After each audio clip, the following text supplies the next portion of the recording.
আপনাদের সকলের কাছেই এই সেবা সংকল্প পত্র দেওয়া হয়েছে। এটি পাঠ করার আগে খুব সংক্ষেপে কেন এই সেবা সংকল্প পত্র সেখানে যা আছে আমরা একত্রে পাঠ করব সেইটি বলি। গত বছর আগরতলাতে উদ্বোধনের প্রচার এবং প্রসার এর জন্য আমাদের স্বামী শুভকরানন্দজি আগরতলা বিবেকনগর আশ্রমের অধ্যক্ষ একটি অনুষ্ঠানের আয়োজন করেছিলেন। সেখানেই আমরা প্রথম এটিকে নিয়ে আসি। সেখানে যারা ছিলেন তারা সবাই একত্রে পাঠ করেছিলেন। আমাদের ভাই অরুণাভ শুরুতে স্বামীজি উদ্বোধন নিয়ে কি বলছেন সেখানে একটি কথা বলল, স্বামীজির কথা। স্বামীজি বলছেন, ইহাই উদ্বোধনের জীবন উদ্দেশ্য।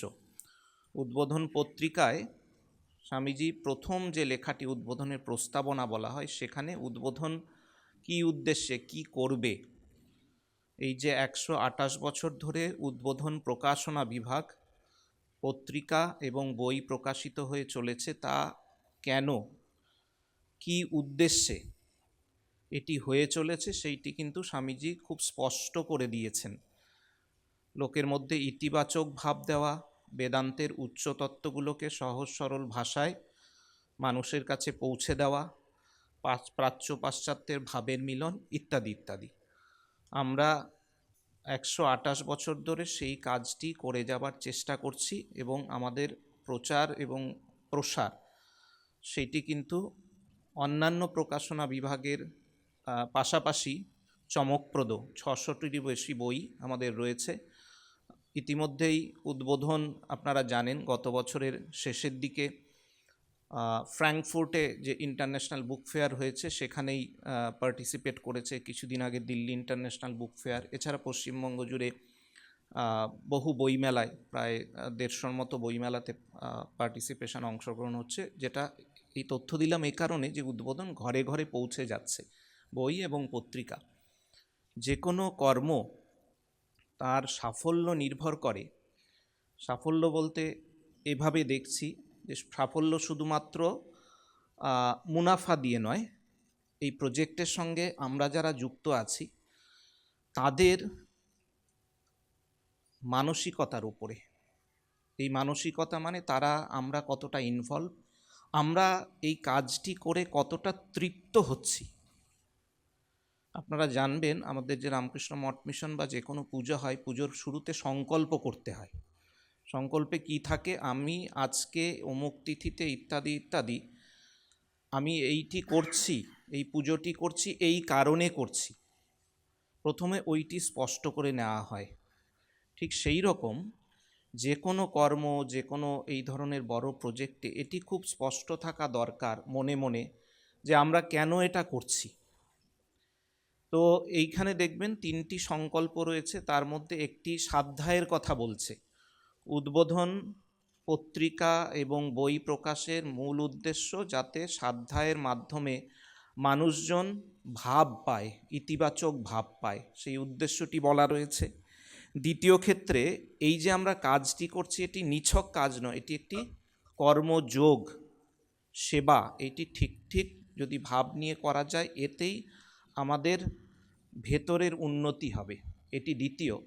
আরেকটি হচ্ছে, আমরা একটা কোথায় আলাদা, যে এখানে আমাদের পেছনে একটি বিশাল শক্তি রয়েছে, সেটি হচ্ছে ঠাকুর মা স্বামীজির আশীর্বাদ। তাদের আশীর্বাদে পরিপুষ্ট, সেটি বিভিন্ন সময়তে আমাদের ভাই অরিন্দমের কথায় বা অন্যদের কথায় চলে এসছে। এই সংক্ষেপে এখানে এইটি বলা আছে যে আমাদের এই প্রকাশনা বিভাগের উদ্দেশ্য কি, তার সাথে আমি কি জুড়ে রয়েছি সেবা হিসেবে, এবং আমি কি অনুভব করছি, এইটি বলা আছে। এটি আমরা এই যে পাঠ করে এটিকেই আমাদের মনের মধ্যে আনার চেষ্টা করব, যাতে করে আমাদের এর সাথে আরও বেশি, আমরা সবাই যুক্ত, কিন্তু যেন আরও প্রাণের সাথে এর সাথে যুক্ত হতে পারি, এবং এই যে এখানে 70-75 জন রয়েছেন, আমরা বাইরে গিয়ে যখন দাঁড়াবো অন্যদের মাঝে, তারা যদি জিজ্ঞেস করেন যে আমরা উদ্বোধনকে কি চোখে দেখি, উদ্বোধনের আমাদের কাজটি কীরকম, কীভাবে নিই, আমরা যেন এই 2-4টে কথা তাদেরকে বলতে পারি, ভাবের সাথে কথাটি বলতে পারি। সেজন্য ভাবটিকে আমাদের মধ্যে প্রথম নিয়ে আসতে হবে। সেই জন্যই এই যে সেবা সংকল্প পত্র, এইটাকে আমরা তৈরি করেছি। এর পেছনে কিন্তু একদম ঠাকুরমা স্বামীজির ভাব, স্বামীজির উদ্বোধন বই, পত্রিকা ইত্যাদি প্রচার প্রসারের পেছনে ভাব, সেইটি রয়েছে। তো এই যে সংকল্প বাক্য, এইভাবে আমরা একসাথে পাঠ করব। আমি সংস্কৃত বলবো, আপনারা আমার সাথে শুনে বলবেন। প্রত্যেকটা হয়ে গেলে, প্রথম বাক্য হয়ে গেলে আমি শুধু অর্থটি বলে দেব। এভাবে দ্বিতীয় এবং তৃতীয়টি হবে। এই হ্যাঁ, সবাই একটু উঠে দাঁড়াবেন অনুগ্রহ করে।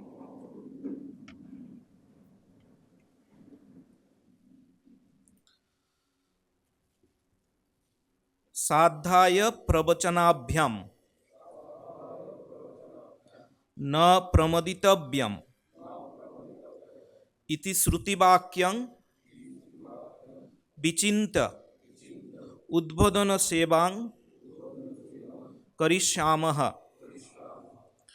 সাধ্যায় এবং প্রবচন বিষয়ে প্রমাদগ্রস্ত হবে না, এই শ্রুতিবাক্য স্মরণ করে উদ্বোধনের সেবা করব।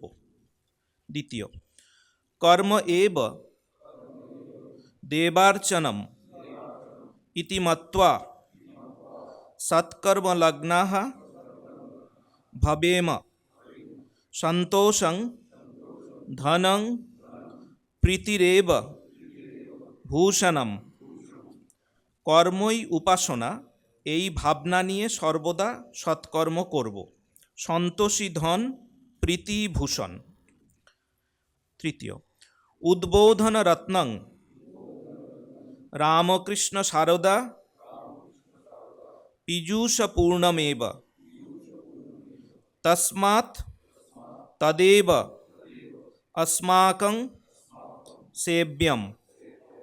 উদ্বোধন নামক রত্নটি রামকৃষ্ণ সারদা পীযূষপূর্ণ, তাই সেটি আমাদের সেব্য।